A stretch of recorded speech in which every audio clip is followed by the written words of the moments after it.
하던 것처럼 하트 제탈하겠습니다. 하나님, 나의 심장으로 당신 사랑합니다. 자, 옆에 보고요. 아이 컨택하고요. 예수 그리스도의 심장으로 당신 축복합니다. 반대편 보고요. 예수 심장으로 당신 축복합니다. 아우, 좋아요. 마스크 쓰고 이렇게 고맙습니다. 우리 이달에 마스크 쓰고 계셔도 됩니다. 괜찮습니다. 이달에 말씀하겠습니다. 12해 동안에 혈루증으로 앓는 여자가 예수의 뒤로 와서 그 겉옷가를 만지니 이는 제 마음에 그 겉옷만 만져도 구원을 받겠다 함이라. 예수께서 돌이켜 그를 보시며 이르시되 따라 안심하라, 내 믿음이 너를 구원하였다. 마태복음 9장 20절에서 22절 말씀 우리 선포하겠습니다. 여호와 나의 하나님, 주님의 옷자락을 믿음으로 만집니다. 지금 나의 믿음을 보시옵소서. 나를 모든 역경에서 구원하여 주실 줄 믿습니다. 내 가족을 모든 어려움에서 구원하여 주실 줄 믿습니다.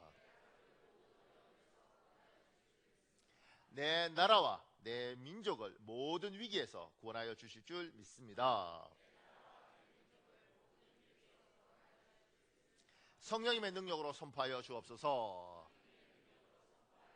내 믿음대로 될지어다. 예수님의 이름으로 기도합니다. 아멘. 반드시 여러분의 선포대로 될 줄 믿습니다. 이게 오늘 예배 기대해 보십시오. 굉장히 은혜 있습니다. 왜냐하면 여러분 지금 다 목숨 걸고 예배 드리는 거잖아요. 그동안은 이게 예배 그냥 드리지 이거 하고 지금은 굉장한 결단과 용기를 갖고 왔으니 오늘 하나님 어떻게 역사하실지 굉장히 기대가 있는데 오늘 주시는 하나님의 은혜 받으시길 예수님 이름으로 축복합니다. 고맙습니다. 제가 작은 1번에 이렇게 적었습니다. 여호와여, 나의 대적이 어찌 그리 많은지요, 나를 치는 자가 많으니이다. 시편에 다윗이 하는 이야기입니다. 작은 1번에요. 우리는 전능하신 하나님을 믿는 사람들입니다. 우리는 창조자 하나님을 믿는 사람들입니다. 그런데 천국에 사는 것이 아니라 세상에 삽니다. 우리가 사는 세상은 부조리와 불합리가 팽배한 사람의 세상입니다. 이정아 시인이 쓴 시 중에 바람 속을 걷는 법 1, 2, 3, 4 이렇게 4개가 있어요. 이 편에 이런 구절이 나옵니다. 바람 불지 않으면 세상살이가 아니다. 그래, 살아간다는 것은 바람이 잠자기를 기다리는 게 아니라 그 부는 바람에 몸을 맡기는 것이다. 그리고 좀 더 있습니다. 시가 바람 불지 않으면 세상살이가 아니다. 옛날 어른들 자식 많이 놓으면 가지 많은 나무에 바람 잘 날 없다.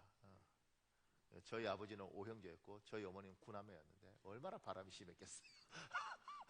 지금 우리 하나만 둬도 이렇게 힘든데 인생살이가 사람이 사는 것이 부조리와 불합리가 있는 게 이 세상이랍니다. 그러니까 세상은 맑고 깨끗하고 아름답다고 생각하는 그 전제 자체가 틀린 거예요. 세상은 그렇지 않습니다. 세상은 부조리가 많고요, 불합리가 많고요. 지금도 돈 있고 힘 있는 사람들은 다 빠져나가고요. 약하고 연약한 사람들은 굉장히 힘들어져 있고요. 이게 세상이고 원래 세상은 전부터 지금까지 그렇게 살아왔습니다. 목사님, 깨끗한 세상은 없었나요? 뭐 상대적으로 좀 괜찮은 세상은 있었겠지만 좋은 세상이 한 번 더 와 정말 아름답다 이건 모르는 사람이 하는 거고요. 세상은 모두 부조리와 불합리가 팽배한 세상이었습니다. 목사님, 우리나라 세종대왕 때는 굉장히 괜찮았다고 그러던데요. 세종대왕 때 세종대왕이 오른팔 왼팔에 끼고 있던 정성이 있었습니다. 황희정성, 맹사성 두 분 다 골치 아팠답니다.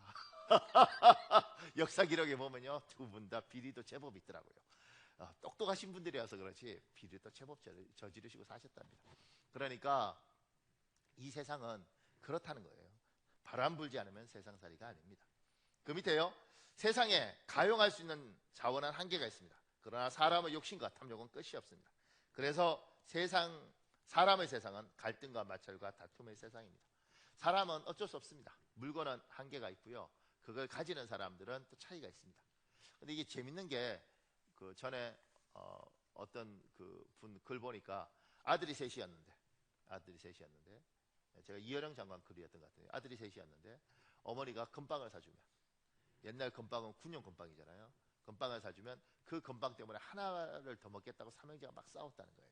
그래서 어머니가 보다 못해서 셋을 이렇게 공평하게 하나씩 해서 금방 안 싸우게 공평하게 나눠줬다는 거예요. 그러니까 다른 갖고 싸우더라고요. 뭘 갖고 싸우냐니까 옛날 군용 금빵에는 별사탕이잖아요. 별사탕 더 먹겠다 싸우겠다.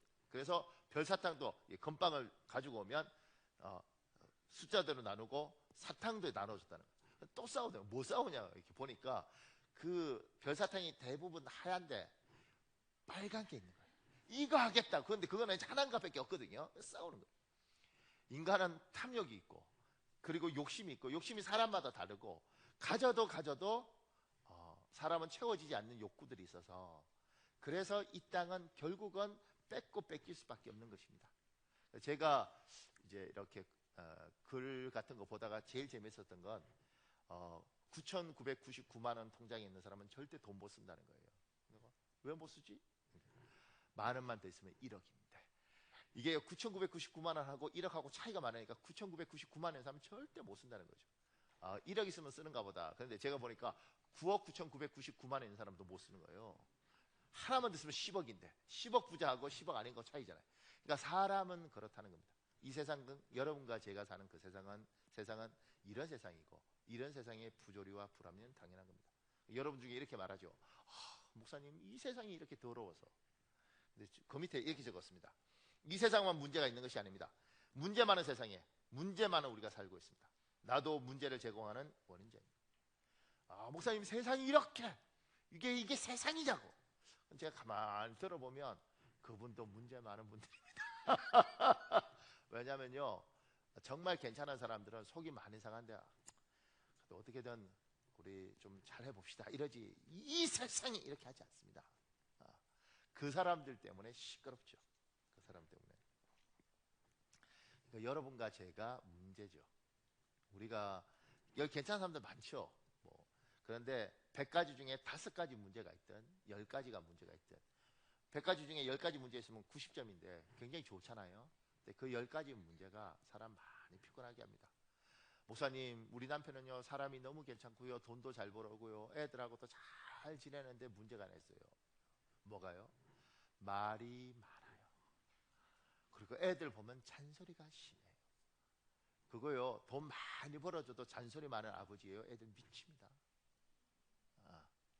목사님 우리 남편은요 다 괜찮은데 술만 먹으면 어떨 때는 원숭이도 되셨다가 어떨 때는 멍멍이도 되셨다가 우리 남편은요 다 괜찮은데 술만 먹으면. 그러니까 이 세상에 사람들은 한계가 있고 그 한계가 탐욕 많은 세상에서 서로 부딪히면서 어차피 우리가 사는 세상은 바람 잘 날아오는 세상입니다. 그러니까 여러분과 제가 힘들죠. 그 밑에 작은 이번에요. 부조리와 불합리가 팽배한 세상입니다. 하나님이 존재하시지 않는 것 같습니다. 하나님이 존재하셔도 아무 일도 일어나지 않으시거나 심지어 무능한 하나님처럼 느끼는 사람이 있습니다. 그렇지 않습니다. 제가 그 밑에 이렇게 적었습니다. 세상의 부조리와 불합리 가운데서 하나님은 묵묵히 자기 일을 하고 계십니다. 그분은 그분의 계획을 이루어 가십니다. 많은 사람들이 이제 하나님 안 믿고 하는 사람들 중에 이런 이야기 하는 거예요. 똑똑한 사람들은 목사님 하나님이 살아계시면 세상이 이러면 안 되죠. 하나님 살아계시면 6.25 전쟁 같은 거 허락하시면 됩니까? 같은 형제끼리 총 쏘아서 죽이고 하나님 살아계시면 바로 옆에 있는 나라한테 그렇게 40년 36년씩 식민지로 있도록 하십니까? 하나님이 있으면 그렇게 하면 안 되죠. 하나님 없습니다. 그리고 하나님이 있으면 저 나쁜 놈들 저 다 죽이셔야지. 하나님 살아계시면 이러면 안 됩니다. 하나님 없습니다. 있으면 인정하는데 우리 일에 관여하지 않고요. 그냥 멀리 가 계신 겁니다. 하나님 없습니다. 그렇게 말을 하는 사람들이 있죠. 심지어 우리도 어느 날 믿음이 떨어지면 하나님 살아계십니까? 왜 저한테 이러십니까? 이렇게 말을 하죠. 우리 전도서 9장 1절에 있습니다. 여러분 읽어볼래요? 전도서 9장 1절 시작.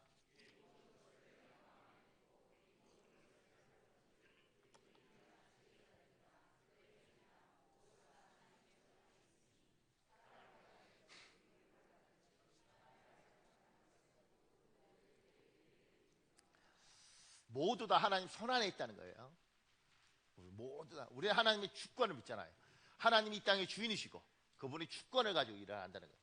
목사님, 세상이 이렇게 부조리한데, 그리고 하나님 살아계시면 왜 이렇게 세상이 더럽도록 놓아주십니까? 나쁜 놈들 놓아주십니까? 그런데 하나님 이야기하시는 거예요. 세상이 그렇게 부조리하고 불합리한 것 같지만 내가 주인이고 나는 나의 일을 하고 있다. 보세요. 그 밑에 제가 세상의 부조리와 하나님의 묵묵하심. 근데 이제 신문에 난 것보다 제가 신문에는 이제 지면이 작아서 많이 줄였어요. 그래서 제가 원래 쓴 걸 갖고 왔습니다. 보세요. 지난해 미드웨이 해전을 다룬 영화 미드웨이가 개봉했습니다. 미드웨이 해전이 촉발된 계기는 두리틀 공격대의 일본 본토 공습이었습니다. 그리고 두리틀 공격대의 일본 공습의 원인은 일본의 진주만 공습이었습니다. 아시아에서 제일 먼저 제국주의 근대 국가로 기반을 닦은 일본은 아시아의 제국이 될 것을 결심합니다. 그러자 미국은 일본으로 가던 철광석과 석유 등 자원 수출을 막으며 일본을 견제합니다. 그런 미국을 향하여 1941년 12월 7일 일본은 진주만 공습을 감행합니다. 미국의 피해는 천문학적이었습니다. 많은 전함과 비행기를 잃었습니다. 미군 전사자는 2,403명이었고 부상자는 1,178명이었습니다. 근데 일본군의 전사자는 겨우 64명이었습니다. 진주만 공습의 비행기 지휘관은 후지다 미쓰오 대위였습니다. 그런 진주만을 공습하고 돌아오면서 작전의 성공을 의미하는 도라를 외칩니다. 본토를 공격받은 미국은 총력을 다하여 복수전을 펼칩니다. 제임스 두리틀 중령은 미 육군의 B-25 미첼 폭격기 16대를 가지고 일본 본토의 도쿄, 고베, 나고야 등지를 폭격합니다. 폭격에 참여했던 비행기는 모두 잃었고 참가 승무원 80명 중 8명은 일본군에게 체포되었습니다. 여기까지만 보면 탐욕 많은 일본 제국주의가 자신의 앞길을 막는 미국 본토 진주만을 선제 공격으로 제압하고 이에는 이, 눈에는 눈이라는 법을 앞세워 미국이 일본 본토에 복수한 이야기입니다. 인간의 탐욕과 부조리로 얼룩진 인류 역사의 보편적인 이야기 중 하나일 뿐입니다. 그러나 기독교인의 시각으로 이 역사를 자세히 살펴보면 그 가운데 놀랍도록 일하시는 하나님의 면면을 볼 수 있습니다. 두리틀 공격대에 합류했던 제이코 데스헤이저 중사는 일본 본토 공습 후 비행기 연료가 바닥나서 일본군의 포로가 되었습니다. 40개월의 포로 생활 중에 처형당한 3명의 동료를 보았고 계속되는 고문 속에서 일본인 간수에게 성경책을 구해달라고 간곡히 부탁합니다. 그리고 어렵게 얻게 된 성경을 읽다가 회심하게 됩니다. 일본 패망 후 그는 전도용 소책자를 써서 일본에 보급합니다. 이 소책자를 도라를 외쳤던 후지다 미쓰오 대위가 읽습니다. 그리고 크리스천이 됩니다. 후지다 미쓰오 대위는 고백합니다. 주님의 손이 내 위에 놓이는 것을 나는 볼 수 있었습니다. 그리고 나는 그분을 위하여 봉사할 걸 결심했습니다. 그는 천국 가는 날까지 복음 전도자로 인생을 살았습니다. 세상은 사람이 계획하고 사람이 만드는 것처럼 보입니다. 부조리와 불합리가 만연해 있기 때문에 더욱 그렇게 보입니다. 무질서와 혼란 가운데서도 능력의 하나님은 자신의 계획을 묵묵히 실행하고 계십니다. 믿으십시오. 우리 눈에는 보이지 않지만 능력 많고 권세 많은 하나님이 오늘도 우리를 향한 뜻을 한 걸음 한 걸음 이루어가고 계십니다. 아멘. 이 글이 재밌는 게 죄송합니다. 제가 써놓고 제가 재밌다고 그래서 이게 재밌는 게 우리가 생각할 때는 하나님 살아계시면 어떻게 이렇게 큰 전쟁이 일어나요? 그리고 이렇게 많은 사람이 죽어요? 하나님이 있으면 막아주셔야죠. 이렇게 이야기하잖아요. 사람들이 사는 세상에서 사람들이 전쟁을 일으켰어요. 하나님 마음 아프지만 인간의 탐욕과 인간의 부조리를 놓아주셨습니다. 왜냐하면 우리에게 자유의지를 주셨고 우리는 우리의 의지를 가지고 전쟁을 일으키고 누군가를 탐욕스럽게 뺏고 누군가를 죽입니다. 그럼에도 불구하고 하나님의 주권은 그 가운데 자기 일을 하시는 거예요. 지금도 이 미쓰오 대위가 하나님을 영접하잖아요. 근데 이 사람이 원래 미드웨이 해전에서 일본에 완전히 참패하는데 그때 비행기를 몰고 가야 되는 거예요. 왜냐하면 이 사람이 진주만 공습에 성공했던 대장이었기 때문에 굉장한 영웅이라고요, 일본에서. 그래서 가야 되는데 그때 복통이 일어납니다. 그래서 출격을 못합니다. 그래서 살죠. 그렇게 살고 일본에 돌아갔다가 나중에 문서 정리하면서 이 소책자를 읽으면서 회개를 하는 겁니다. 이 소책사를 쓴 사람은 굉장히 놀라운 건 일본에 폭격하러 갔다가 비행기 떨어져서 연료 떨어져서 비행기 포로로 잡혔는데 40개월 동안 고문 계속 당하는 거예요. 원래 믿음이 없었던 거예요. 믿음 없었는데 그 가운데 너무너무 고통스러우니까 성경책을 구해달라고 이야기했는데 일본군 간수가 구해줄 이유가 없잖아요. 구해주고 그 성경책 읽다가 회심합니다. 그리고 이 사람은 일본 선교를 위해서 헌신합니다. 그리고 이 미소 대위는 나중에 미국 가서, 미국이 이게 돌아 이게 굉장히 유명하고 나중에 영화로 나왔다고요. 그러니까 미국에 가서 전도하면서 도라를 외쳤던 사람이 나다, 내가 하나님을 만났다, 이러고 이제 이 사람이 마지막까지 전도자로 살아요. 그러니까 거대한 전쟁 속에서, 인간의 이 부조리 속에서 하나님은 뭐요? 자기 일들을 하고 구원받은 사람을 구원시키고 하나님의 뜻을 이루어 간다는 겁니다. 사랑하는 여러분, 세상이 부조리하고 말도 되지 않는 일이 있지만 그 가운데서도 하나님은 하나님을 하신 줄 믿는 믿음이 있으시길 예수님 이름으로 축복합니다. 이 믿음이 있으면 지금 한국에 있는 이 코로나도 한번 보십시오. 이거는 인간의 부조리와 우리의 지혜롭지 못한 것 때문에 생긴 거예요. 우리가 정결하게 살았으면 이렇게 됐겠습니까? 그리고 하나님 왜 이러십니까? 이렇게 심지어 전국에 있는 모든 교회 예배당 문 닫아야 된다고 지금 주장하는 사람도 있는 한국에, 그 가운데서도 저는 확신합니다. 하나님은 하나님의 일들을 해 나가시는 거예요. 이 가운데서. 이번에 이제 이게 재밌게 여러분 볼 수 있는 건 뭐냐면, 제가 지금 이제 여러분 보면서 제가 놀라는데, 오늘 1부 때 생각보다 인원들이 많이 왔다 갔어요. 제가 왜 많이 왔다 갔냐 그러니까 사람이 적을 때 예배드리러 왔다. 더 골치 아파가지고 재밌어요. 그리고 이제 1부 때 와 있던 사람들 중에 제가 놀라는 게 뭐냐면, 저 믿음은 원래 올 믿음이 아니에요. 여러분은 모르잖아요. 저는 알잖아요. 저 믿음은 오늘 예배당에 오면 안 되고 살기 위해서 절대 오면 안 될 사람인데 마스크를 쓰고 예배당에 왔어요. 그리고 10년을 지켜보면서 이런 생각이 드는 거죠. 야, 믿음이라는 게 저렇게 자라고 하나님 보실 때 믿음이 참 많이 자랐구나. 이렇게. 오늘 마스크 쓰고 예배드리러 오는 분들은 사실은 굉장한 용기가 필요한 거잖아요. 안 그래요? 나도 숨 쉴 때마다, 여러분 다 대부분 마스크 나만 쓰잖아. 내가 진짜 믿음이 좋은 거예요. 내가 목숨 걸고. 그러니까 사람들은 위협을 느끼고 이 가운데, 그러면 하나님 왜 우리에게 우리의 잘못된가, 우리의 탐욕과 우리의 지혜롭지 못함 때문에 이런 일이 발생을 했죠. 그 가운데도 하나님은, 우리는 모르죠. 하나님은 분명히 곳곳에서 자기의 뜻들을 이루고 있는 것입니다. 하나님의 선한 뜻만이 이걸 통해서 이루어지길 우리 주 예수님 이름으로 축복합니다. 조금 더 볼까요? 작은 해보네요. 모두 다 하나님의 손안에 있으니.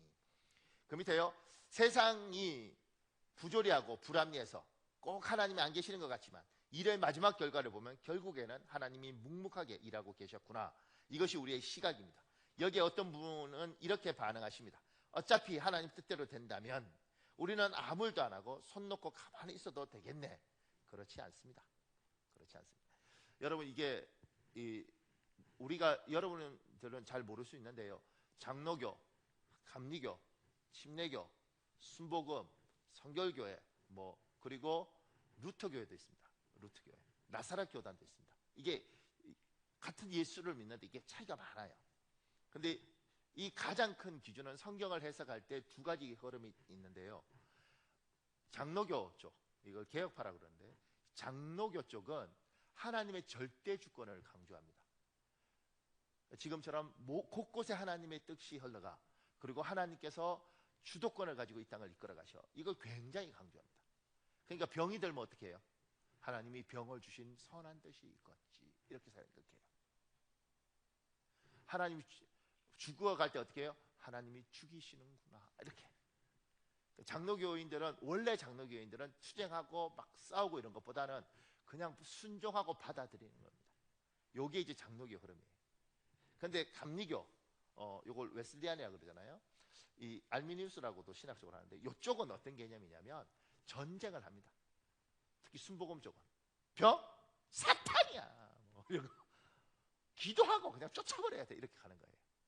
그래서 뭐가 있으면 여기는 모여서 기도하고 막 부르짖고 산에 가서 기도하고 가고 이렇게 하는 거고, 여기는 아이고 무식한 것들, 하나님이 선한 뜻이 있겠지, 알아서 하시겠지, 이렇게 하는 거예요. 근데 요거에 심해지면 하나님 핑계대고 게으르고 나태한 것들, 우리의 부진하지 못함에 변명을 다 하나님 앞에 맡겨버리는 겁니다. 여기가 너무 심해지면 하나님 뜻이고 뭐고 필요 없어요. 무조건 기도해. 왜 병이 안 났어? 이렇게 기도 안 했어 그래. 이렇게 하는 거예요. 그러니까 우리는 하나님의 절대 주권을 믿고 절대 주권 안에서 우리가 할 일을 하는 거예요. 결국은 하나님 뜻을 이루겠지만 나는 내가 할 일들을 하는 겁니다. 어쩌면 지금 우리는 이제 한 주간 말씀을 붙들고 사는 거잖아요. 특히 주일 말씀을. 그러니까 이 코로나 이런 상황 속에서 우리는 우리 일들을 하는 겁니다. 우리 일들을. 하나님은 하나님의 일들을 하실 것이고 나는 내 일들을 하는 거예요. 작은 일본에요. 탁월한 무대 연출가는 무대 위에 작은 조명, 벽에 있는 조그만 장신구 하나조차 의도와 목적을 가지고 배치합니다. 하나님도 세상을 창조하실 때 기도의 힘, 기도의 능력을 통하여 세상을 움직이도록 살리게 하셨습니다. 우리 에스겔서 36장 37절 있습니다. 여러분 읽으십시오. 시작.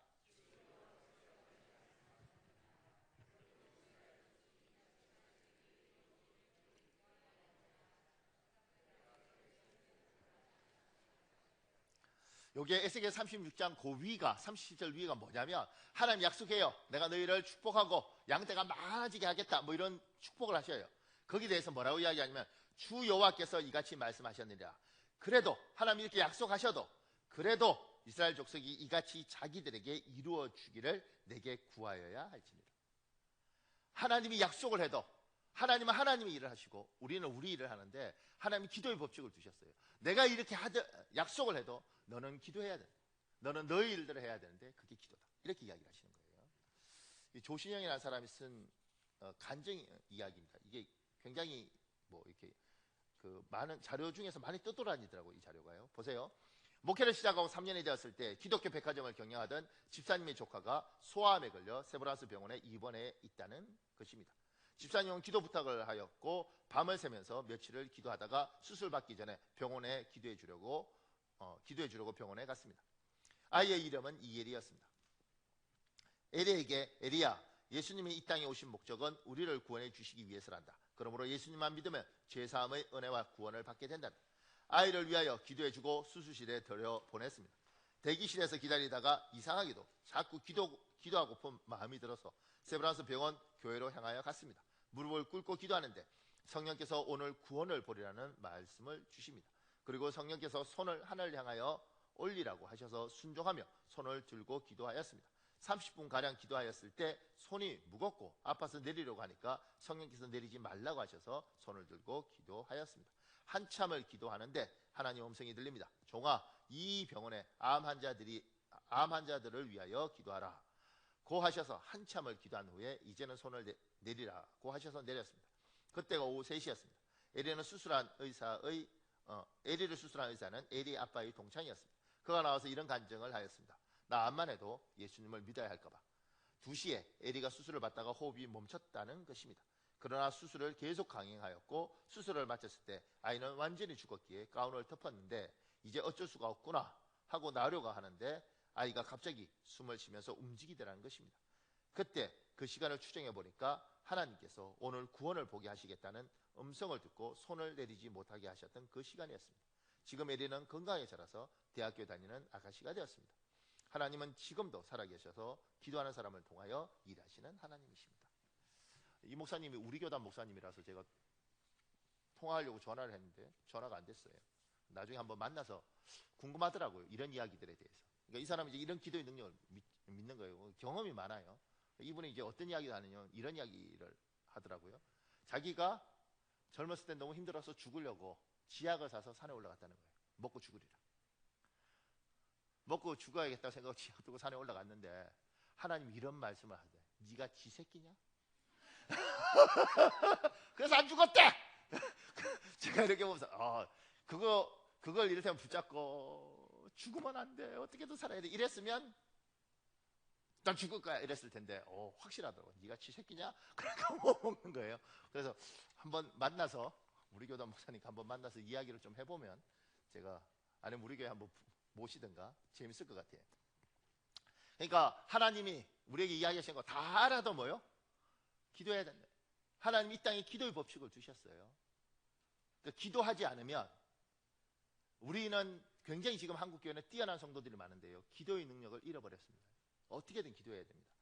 그 밑에요. 예수님은 2000년 전 베들레헴에 아기 예수님으로 오시기 전에는 영원한 세계에서 창조주 하나님으로 계셨습니다.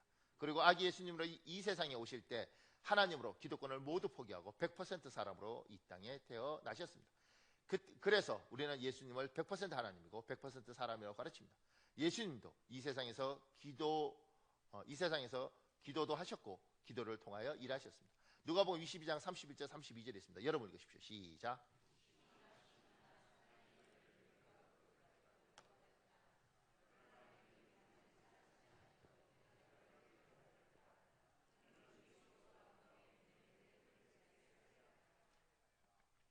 베드로에게 이야기하지 않아요. 예수님께서 뭐라고 이야기하냐면 내가 너를 위하여 기도하였다 이렇게 이야기해요. 그러니까 하나님은 기도를 통해서 이 땅에서 일을 하고 기도하라고 했어요. 그러니까 한국 교회는 원래 기도를 많이 하는 교회였단 말이에요.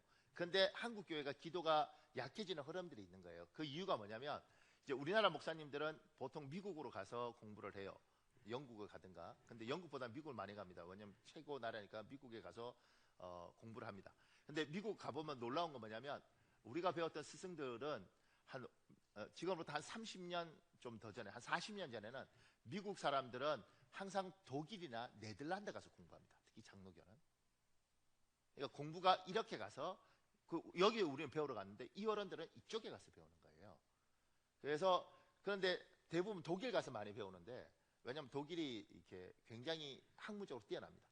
그런데 이 독일에 가서 배울 때 이 독일이 지금 가지고 있는 흐름들이 어떤 거냐면 굉장히 뛰어난데 목사님들은 다 공무원들이에요.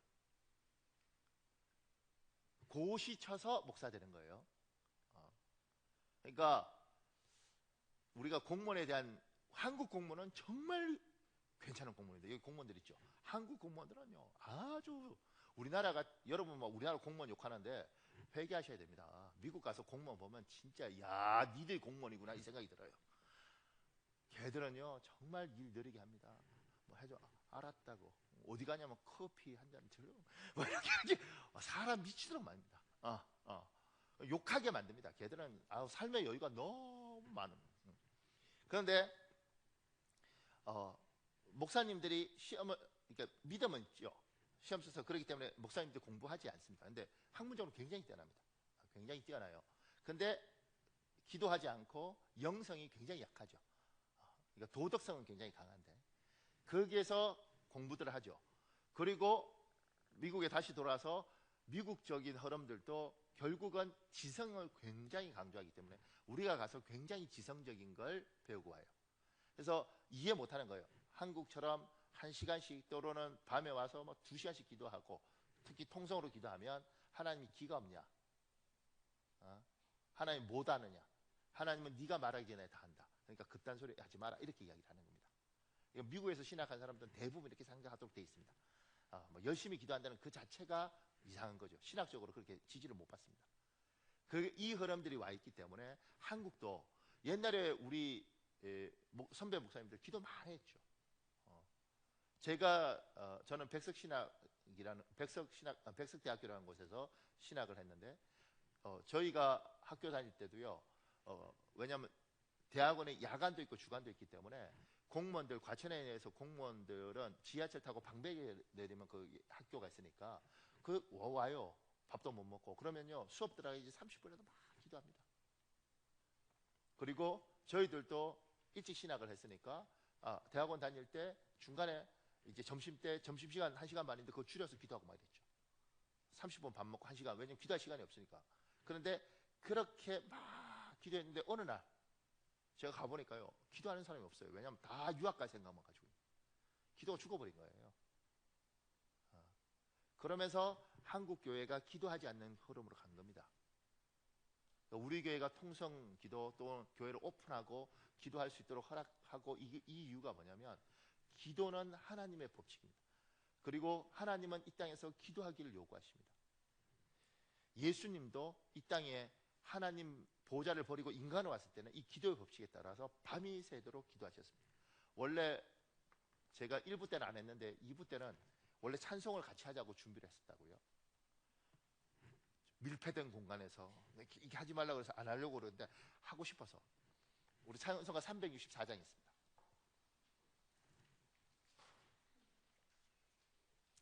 찬송가 364장.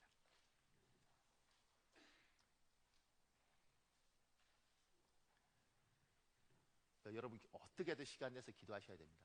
어떻게든. 찬송가 364장.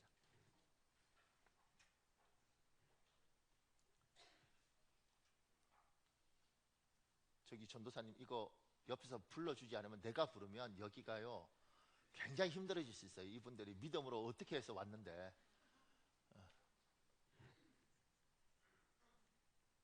찬송가 364장.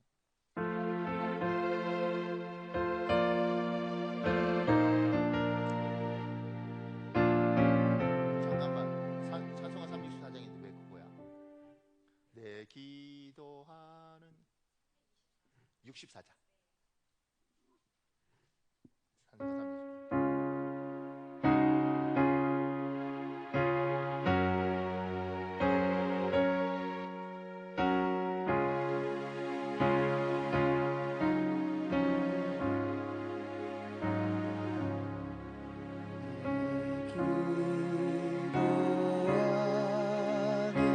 그 시간 그때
땅에는 기도의 법칙이 있습니다.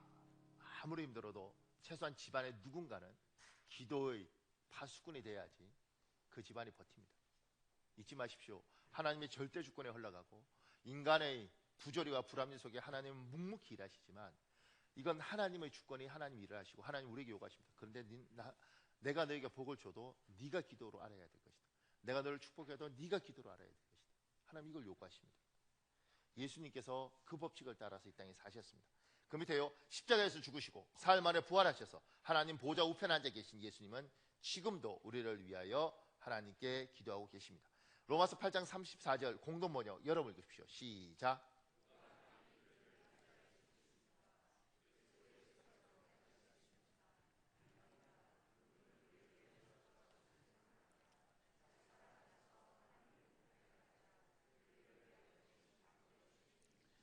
주님은 부활하셔서 하나님 보좌 우편, 하나님 성부 하나님 옆에 계십니다. 그리고 이렇게 말씀하십니다. 하나님 보좌 우편에서 뭘 하시는가? 항상 우리를 위해 기도해 주십니다. 하나님 기도로 이 세상을 이끌어 가십니다. 사랑하는 여러분, 기도의 손을 혹여라 놓은 사람이 있다면 다시 기도하셔야 됩니다. 그 기도 덕분에 목사님 기도 그만큼 하면 뭐예요? 여전히 피지 않고 여전히 어려운데 기도했기 때문에 그만큼 버틴 거예요.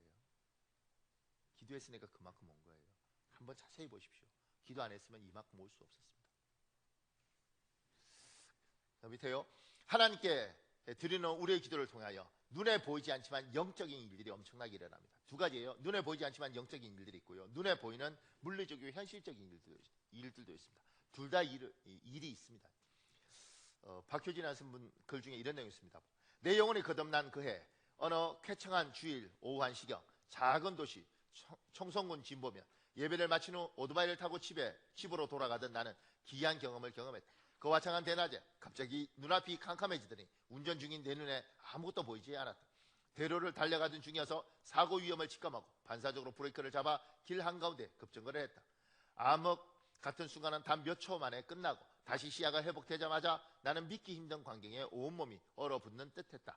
지금까지 늘 봐오던 거리의 모습은 그대로였지만 단 한 번도 보지 못한 세계가 눈앞에 열려 있는 게 아닌가. 온 시가지의 공중에 무수히 많은 검은 형체들이 우주 여행을 하듯 날아다니고 있었다. 징그럽도록 흉측한 여러 짐승의 모양으로 꺼멓게 번질대는 그들은 올챙이 떼처럼 모였다 흩어지기를 거듭했다. 흔히들 말하는 영안이 열렸다는 게 이런 거구나 싶어 심장이 콩콩 뛰었다. 혼란한 마음을 추스르는 내 눈에 공중을 휘젓던 수많은 악한 것들이 내 앞을 걸어가는 새 아이들을 향한 여러 방향으로 공격하는 모습이 선명하게 들어왔다. 그들은 영적 존재라 시간과 공간의 제약을 받지 않으니 수천씩 몰려다니면서 아이들의 머리를 들어갔다. 가 옆구리로 빠져나오는 등 온몸을 들락거리며 영혼과 육체를 더럽혔다. 실로 처참한 광경에 소름이 확 돋았다. 그런데 오른쪽 두 아이는 악령들의 공격에 무방비 상태로 당했지만 놀랍게도 제일 왼쪽에 걷는 한 아이는 그 많은 무리가 덤벼들어도 전혀 뚫고 들어가지 못했다.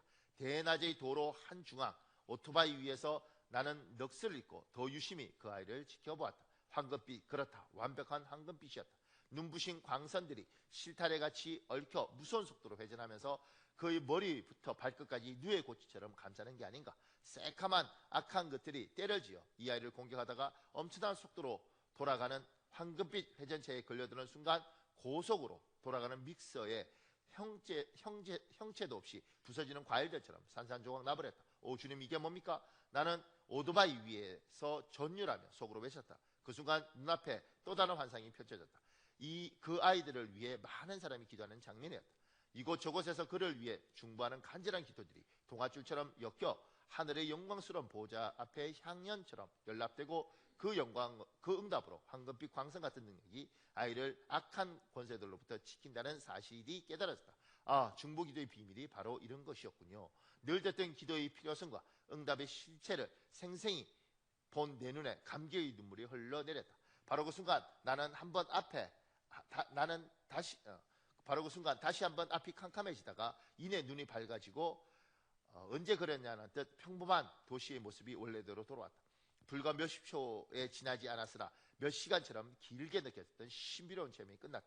나는 오토바이의 속도를 높여서 앞으로 달려 멈춘 뒤 몸을 돌이키고 나를 향해 걸어오는 아이들의 얼굴을 유심히 바라보았다. 기도의 능력으로 그토록 멋지게 보호받던 아이의 얼굴이 궁금했다. 그런데 그의 그런거리를 보니 신체 장애가 있는 것 같았다. 힘든 몸짓과 가쁜 호흡으로 얼굴에 땀방울이 송골송골 맺혀서 안쓰러운 모습이었다.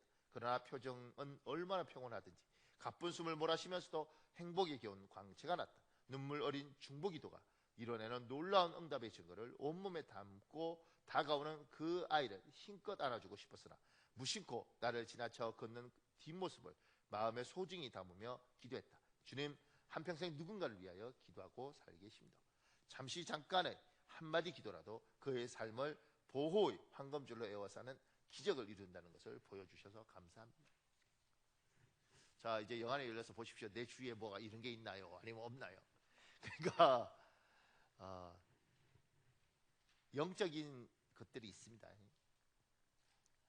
영적인 실체가 분명히 있고요. 그 영적인 실체에 사람은 영향을 받습니다. 그러니까 누군가는 다리를 절면서 태어난 유전자가 그런 유전자를 받고 태어난 거죠.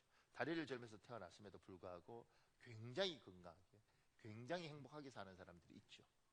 밝고 건강하고 감사하고 레나 마리아, 닉 부이치치 뭐 이런 사람들은 팔다리 없어도 그렇게 행복하게 삽니다.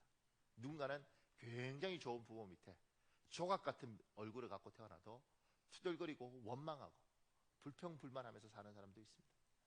누군가는 부모가 한 푼도 물려주지 못해도 그럼에도 불구하고 부모에게 감사하면서 열심히 기반을 닦는 사람도 있고, 누군가는 100억을 물려줘도 허락망상에 다 쓰고 빚더미에서 우리 부모가 내한테 뭘 했냐고 원망하는 사람도 있습니다. 기도가 하나님 앞에 상달되어지고 영적인 복이 있으면 복된 생각을 하고 복된 방향을 잡고 주위에 복된 사람들이 모여들더라고요. 근데 참 복이 없는 사람은 어떻게 사람이 붙어도 그렇게 사기꾼들이 붙고, 어떻게 사람을 만나도 그렇게 복이 없는 사람들을 만나서 우리의 기도가 또 놀라운 영적인 일들아.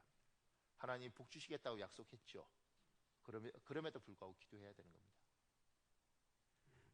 원래 이때 아멘 해야 되는 거 아닌가요? 안 하시려고 그러죠. 하나님이요, 보세요. 하나님이 여러분과 저한테 결혼을 시키면서 이렇게 하셨겠죠. 나는 너희 결혼을 통해서 축복하기를 원합니다. 우리에게 자녀들을 주면서 그렇겠죠. 얘야, 나는 이 자녀를 통해서 네가 복받기를 원합니다. 하나님이 길을 열어도 우리에게 기도를 요구하셔서 이 기도를 통해서 이 계획이 열매를 맺는 겁니다. 하나님이 복 주신 결혼 생활이 얼마나 힘들게 사는 사람이 많고, 하나님이 복되게 생산한 아이들이 얼마나 사람을 힘들게 하는지도 몰라요. 목사님, 제가 잘해주면 얘가 잘하겠죠. 그러지 않습니다. 아무리 잘해줘도 손톱만큼도 고마움 모르는 애들 있지 않습니까? 그렇게 태어나서 그렇게 생각하고 그렇게 말하고, 복된 사람은요 이렇게 말하더라고요. 굉장히 어려운 집안에서 태어났는데 괜찮아? 낳아주신 것만 해도 감사하죠. 낳아주신 것만. 그 밑에요, 하나님께 드리는 우리의 기도를 통해서 눈에 보이는 물리적 현실적 일들이 엄청나게 일어납니다. 출애굽기 17장 10절에 11절에 있습니다. 여러분 읽으십시오. 시작.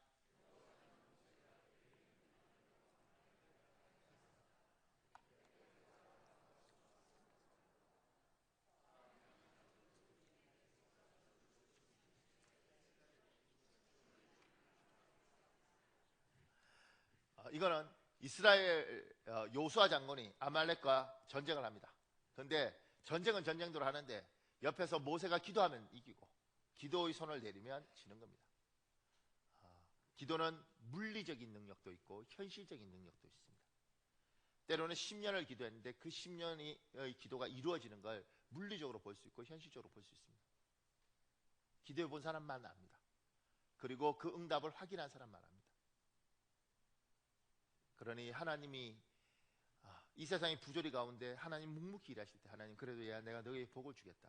우리 할 일들을 해야 되는 거예요. 기도의 자리는 어떻게든 지켜야 되고 기도의 시간들은 어떻게든 견뎌내야 됩니다. 그러면서 하나님의 영광이 이루어지는 거죠. 최소한 제가 보면 집안에 누구 한 사람 기도의 제물이 되는 사람만 있어도 복이 있더라고요. 근데 아무도 기도하지 않는 집이 있습니다. 오늘 이 시간에 우리 집이 그렇다면 여러분 중에 누가 결단해야 돼요? 내가 하겠습니다. 조금 더요. 그 작은 해보네요. 하나님은 자신이 창조한 사람이지만 사람을, 그리고 사람의 인격과 의지를 존중하십니다. 그래서 우리에게 자율권을 많이 주셨습니다. 하나님은 사람에게 주신 자유를 잘 사용하기를 우리에게 기대하십니다. 고린도전서 10장 23절 24절 있습니다. 여러분 읽으십시오. 시작.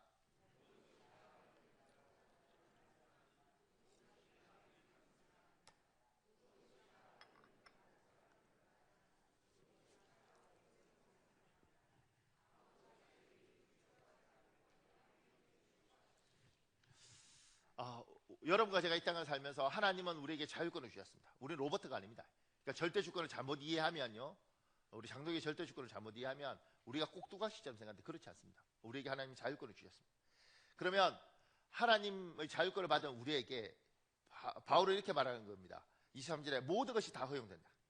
모든 것은 다 유익한 것이 아니다. 그래서 덕을 세우는 일이 아니면 나는 하지 않으려고 한다. 그 밑에 하비칸이라는 사람이 쓴 글 중에 이런 내용도 있습니다. 보세요.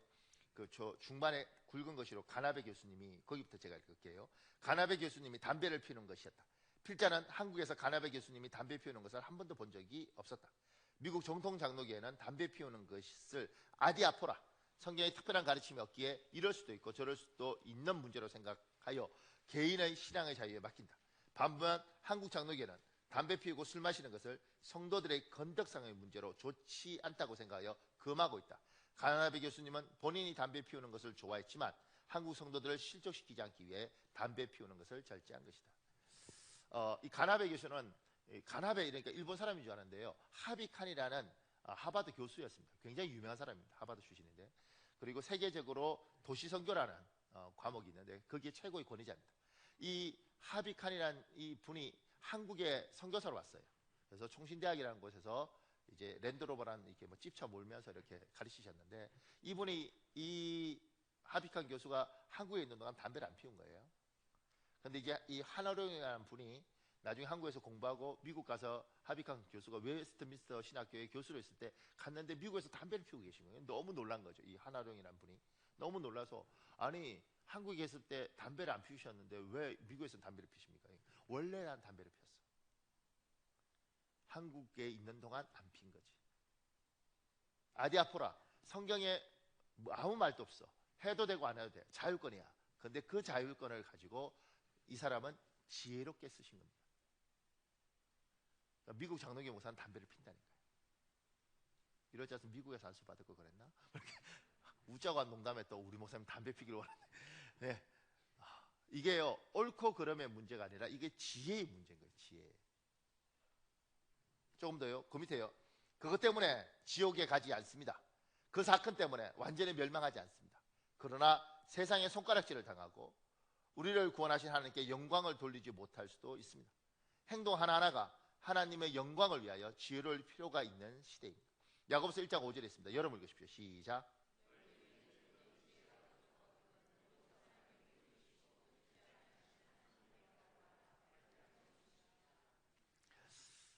밑에 글은 여러분 읽어봤으면 좋겠고요. 제가 이제 하고 싶은 말이 좀 하나 더 있습니다.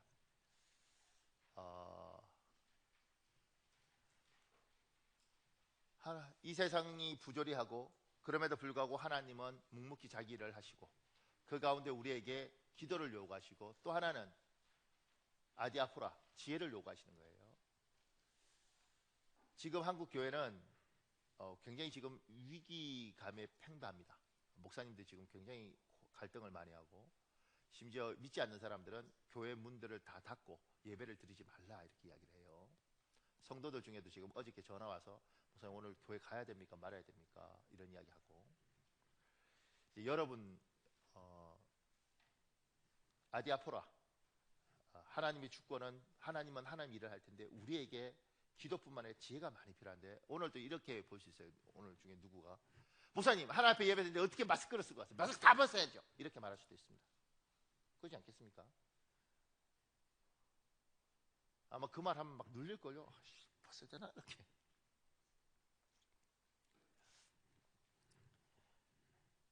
어저께 교회 전체 방역 작업하고 오늘 식당에서 밥 먹지 말라고 이제 원래 장을 다 봤었어요. 그런데 이제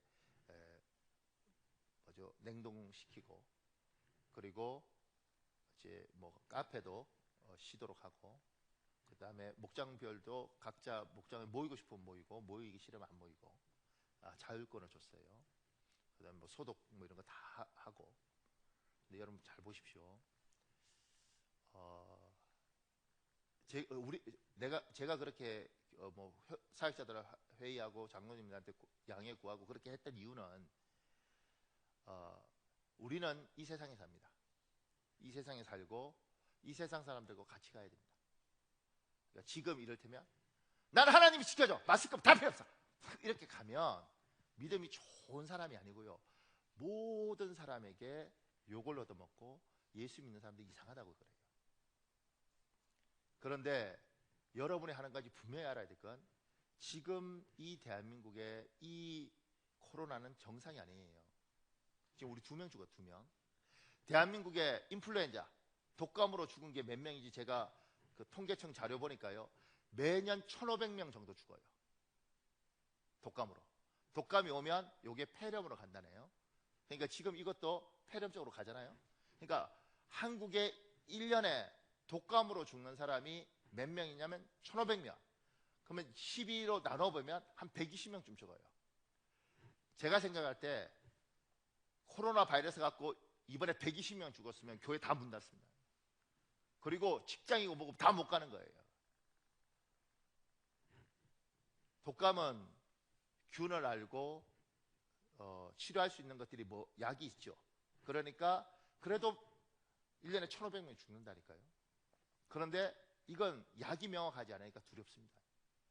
지금은 사람들이 공포감에 절어 있어서 너무 심하게 반응을 하는 거예요. 그 심하게 반응할 때 그 부분에서 무슨 말 같지 않은 소리 하냐고 이러는 게 아니라, 우리는 그들과 같이 눈높이를 맞춰가는 겁니다. 당신들이 그렇게 불안해하면 맞춰주겠다. 그런데 이게 정상이 아닙니다. 제가 미국 통계 자료 보니까, CDC인가 그 자료, 미국 통계 자료 보니까 지난 2020년도 초 해서 그 미국은 이제 이 하반기잖아요. 4개월 동안 독감으로 죽은 사람이 얼마나 8,500명이더라고요. 놀라는군요. 그래서 2017년인가 1년치 자료를 보니까 그 해가 가장 많이 죽었는데 8만 명 죽었대요, 독감으로. 이분들이 지금 대한민국 2명 죽었다고 난리 아니에요, 난리. 그리고 세 번째 죽는 사람 누군가 그걸 기다리고 있잖아. 그렇지 않게 그러잖아요. 지금 누가 하나 죽어라 이러고 있잖아요. 미국 인구가 많아도 8만 명이라고, 한 해 8만 명 죽어도 독감이구나, 그리고 아유 소독 잘하고 이렇게 좀 하지, 그렇게 이야기하는 거예요. 한국에서 매년 1,500명씩 죽어나가도 야 독감이구나 이렇게 간다고. 2명 때문에 이 전 지구를, 이 대한민국을 정을 난리를 치고 이렇게 가지 않는다고요. 저는 이렇게 생각함에도 불구하고 누가 말을 할 때 무슨 마스크 그딴 믿음이 오지 마 이렇게 하지 않고, 어제 전화 왔어요. 어떤 집사님, 목사님 남편이 오면 안 되죠. 집에 계세요, 집에 계세요. 우리 해외에 갔다 오고 어떤 분 집에 계세요, 집에 계세요. 오지 마세요. 다 맞춰줘. 왜냐하면 그 사람들은 지금 공포감을 느끼고 무서워하니까 내 믿음대로 그게 무슨 믿음이냐고 이렇게 말하는 건 지혜롭지 못한 사람인 거죠. 옛날 제가 아는 어떤 집사님이 몸이 많이 안 좋았어요. 관절염 중에 류마티스 관절염 너무너무 심했어요. 병원에 갔어요. 의사가 이거 너무너무 심. 이분이 이렇게 말했어요. 하나님 고쳐주실 것이다. 이분이 그런 거죠. 하나님 고치니까 약을 잘 썼는데 류마티스 관절염에 이 약이 제대로 없어서 하나님이 고쳐주십니다. 그럼 병원을 왜 가냐고. 그런데 매주 병원에 가는 거죠. 그 의사한테 하나님 고쳐주시는 거고, 엑스레이 찍으면 의사가 더 틀어졌습니다. 하나님 고쳐. 이렇게 해서 둘이 매주 싸워. 의사도 이제 열받으니까 어떻게 하냐. 내가 20년 의사인데 하나도 고쳐준 건 내가 못 봤다고. 뭐하고 더 안 좋냐고. 그러고 매주 둘이 싸워. 그 의사가 예수 믿겠어요? 그 사람이 이렇게 생각합니다. 예수 믿으면 또라이가 되는구나. 사랑하는 여러분, 여러분과 저는 하나님을 믿고 하나님이 능력이 계시니까 뭐든지 할 수 있다고 믿죠. 그런데 하나님은 우리에게 자율권을 주시고 이 부조리한 세상 속에서 자기 일을 하십니다. 그리고 우리에게 기도도 요구하지만 지혜도 요구하시는 거예요. 얘야, 네가 이 세상에 살면서 이 세상 사람들이 널 보면서 참 괜찮은 사람이네, 저런 사람들하고 사귀면 참 좋겠다, 저 사람들하고 있으면 참 괜찮겠다, 나는 아니더라도 내 아들은 저렇게 됐으면 좋겠다, 이렇게 만들어가는 거죠. 저는요, 제가 목사지 않습니까? 저는 제가 고등학교 때 자랄 때 우리 학교에 목사 아들이 있대요. 제가 얼마나 놀랐는지 몰랍니다. 제가 동네는 뭐 교회도 한 동네 하나밖에 없었고, 목사 아들이라는 게, 그 제가, 우린 고등학교 때 조금 했거든요. 제가 찾아다녔어요. 누구가 목사 아들이? 왜냐면 무당 아들이랑 목사 아들이랑 난 똑같이 생겼어. 뭐 모르니까, 본 적도 별로 없으니까 좀 신기하더라고.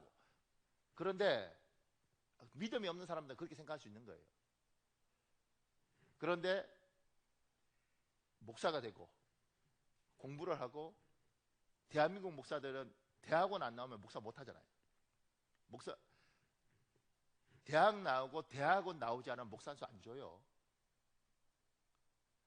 그러니까 그러면서 도덕성을 요구하고 학문성을 요구하고 합리성을 요구하는 거예요. 그게 있을 때 사람들이 무당하고 목사하고 다르게 보는 거죠. 목사님들이 이걸 잃어버리고, 심지어 말도 안 되는, 뭐 하여튼간에 어떻게 목사가 되는지는 모르겠지만, 하여튼간에 말도 안 되는 사람들이 목사가 되어서 그렇게 행동하면서, 기도하면 무조건 다 된다 그러고, 이렇게 하면서 목회자들이 교회가 욕을 얻어먹고, 지금 믿음의 사람들도 그렇게 되는 거잖아요. 여러분이 잘 모르시겠지만 정광훈 목사란 그 지금 태극기 집회하는 그분은 원래 우리 교단에 있습니다. 너무너무 감사한 건 나가주셨죠. 그 옳다 그러다가 아니라, 지금 이분이 주장하는 것들이 옳다 그러다가 아니라, 지금 많은 사람들에게 지금 이 목사님은 목사가 아니고 저게 뭐지? 이렇게 가면 하나님이 또 세상 사람들이 목사 새끼 이렇게 한다고, 저 예수쟁이들 이렇게 하고. 저는 안 믿는 집안에서 자랐는데 저희 어머니가 그러더라고요. 우리는 안 가도 니는 다녔으면 좋겠다. 왜냐하면 교인들을 보니 좋아 보이고, 사람들이 괜찮아 보이고, 성품도 좋고, 술도 안 마시고, 담배도 안 피고, 바람도 안 피고, 예수 믿는 사람들은 참 좋아 보이더라고요. 지금 1년에 1,500명 죽어가도 아무 문제 없는 독감이 아니라 단 2명 죽어도 이 난리를 치는 이 가운데, 교회가 방역을 하고 이렇게 나갈 때 그걸 보고, 목사님 이게 믿음으로 뭐 무조건 해야 되는 거 아닙니까? 이렇게 하는 게 아니고, 예배 될 때 마스크 다 빼고 그렇게 하는 게 아니고, 사람들이 공포를 느끼고 저렇게 하면 우리가 이 세상과 같이 가주자. 같이 가주기 때문에 나도 그런 건 아니에요. 나는 그렇게 생각하지 않지만 이 사람들이 이해할 수 있을 만큼 같이 가주자. 그래야 이 사회에서 우리가 인정을 받고 배려를 받는 거예요. 아디아포라, 담배 피는 게 맞지 않다면 안 펴주는 거예요. 이게 무슨 목숨 걸 일이라고. 예수 그리스도를 부정하라는 말 빼놓고는 예수님 하나님 아니야 이렇게 하는 것들에서 싸우지만, 그거 말고는 담배를 피든 술을 먹든 속은 상하지만 봐주자. 그들이 원하는 대로 맞춰주고, 모이는 것들에서 너무 세상이 뭐라 그러면 안 모여주면 되지. 그게 지혜이고, 여러분이 그 지혜를 가지고 지금 신앙생활을 잘 하셔야 됩니다. 하나님은요, 제가 예수님 믿으면 어떤 것도 통과하게 하셔요. 저는 감기 같은 것도 안 걸려요. 그러다 걸리면 어떡하려고. 그러니까 사랑하는 여러분, 지금 한국 교회가 굉장히 어렵고, 신천지 뭐 이단 이것 때문에 시끄럽지만 저거 반드시 교회 쪽으로도 옵니다. 그러니까 지혜를 많이 구해서 말하고 행동할 때 사람들이 볼 때, 하나님께서 살아계셔서 저 사람을 돕는 것도 보이고, 저 사람의 행동과 말과 저 모습도 속에서도 참 지혜롭다. 근데 한 가지 속상하는 건 이런 것도 있어요. 목사로서는 내가 다 이해해주고 다 받아주는데, 이 코로나 때문에 이렇게 예배 안 오는데 십자가를 치라 이러면 오겠어? 십자가를 칠 수 있다, 복음 들고 나가려 이러면 오겠어? 이 생각도 들어요. 우리의 믿음이 너무 애기가 되고 너무 약해서 속이 상합니다. 그런데 남편이 안 믿으면 맞춰주셔야지. 주위 사람들이 사람 많은데 모이지 말라 그러면 당신이 연약하니까 우리는 예수 믿으니까 상관없어 이러지 말고 알았어. 많이 불안하지. 네, 나도 불안해. 나는 믿음이 있어서 괜찮지만 이 사람을 이해해주고 도닥이고, 이게 지혜이고 이게 같이 가는 겁니다. 사랑하는 여러분, 우리 한 5분만 기도할까요? 하나님, 세상이 부조리 하고 코로나 바이러스든 뭐든 세상이 아무리 그렇게 가도 하나님이 묵묵히 일하심을 믿습니다. 우리를 향한 하나님 뜻을 이루어 주시옵소서. 하나님, 나에게 기도의 능력을 주시고 하나님 나에게 지혜를 주셔서 이 어려운 상황들 속에서 이 세상을 아버지 이겨나갈 수 있도록 도와주시옵소서. 우리 주여 한번 간절히 부르고 우리 통성으로 기도하겠습니다. 주여, 아버지 도와주십시오.